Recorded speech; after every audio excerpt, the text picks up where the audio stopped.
జనవరి 22న ఓ మహత్తర కార్యక్రమం జరగనుంది. కొన్ని వందల ఏళ్లుగా కోట్లాది మంది ప్రజలు కంటున్న కల నెరవేరనుంది. ఆ బృహత్తర కార్యక్రమం పూర్తయ్యేందుకు ఎంతో మంది సహకారం, పోరాటం ఉంది. మరి ఆ గొప్ప వేడుక ఏమిటో అందరికీ అర్థమై ఉంటుంది. అదే అయోధ్యలో శ్రీరాముడి ప్రాణప్రతిష్ఠ కార్యక్రమం.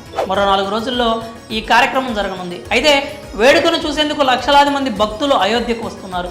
అయితే ప్రాణప్రతిష్ఠ కార్యక్రమం అనంతరం స్వామివారిని ఎలా దర్శించుకోవాలనే సందేహం చాలా మందిలో ఉంటుంది. మరి అయోధ్య రామయ్య దర్శనానికి ఉన్న విధి విధానాలు ఏమిటో మనం ఇప్పుడు తెలుసుకుందాం. జనవరి 22వ తేదీన అయోధ్యలో రాములోరు కొలువు తీరుతున్నారు. ఈ వేడుకకు సంబంధించిన సన్నాహాలు జోరుగా సాగుతున్నాయి. బాలరాముని విగ్రహ ప్రతిష్టాపన కార్యక్రమం పూర్తయ్యాక సందర్శించాలని చాలామంది భక్తులు ఊబిళ్ళూడుతున్నారు. ఇక అయోధ్య రామాలయంలో బాలరాముడికి రోజుకు 5 సార్లు హారతులు ఇవ్వనున్నారు. అందుకే 3 హారతులు మాత్రమే భక్తులు దర్శించుకోగలుగుతారు.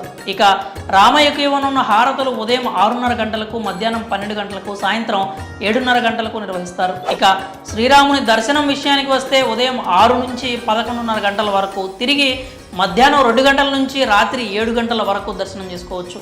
అయోధ్యలో రాముని దర్శనం కోసం ముందుగా రిజిస్ట్రేషన్ చేసుకోవాల్సి ఉంటుంది. ఇందుకోసం శ్రీరామ జన్మభూమి తీర్థక్షేత్ర అధికారిక వెబ్సైట్లోకి వెళ్ళాలి. అందులో మీ మొబైల్ నంబర్ను నమోదు చేయడం ద్వారా లాగిన్ కావాల్సి ఉంటుంది. ఓటీపీతో నమోదు చేశాక సదరు పేజీ ఓపెన్ అవుతుంది. దానిలో దర్శన్ అనే ఆప్షన్పై క్లిక్ చేయాలి. అక్కడ శ్రీరాముని దర్శనం చేసుకోవాలనుకుంటున్న తేదీ, సమయం, మీతో పాటు వచ్చే వారి సంఖ్య, దేశం, రాష్ట్రం వంటి వివరాలు ఇవ్వాల్సి ఉంటుంది.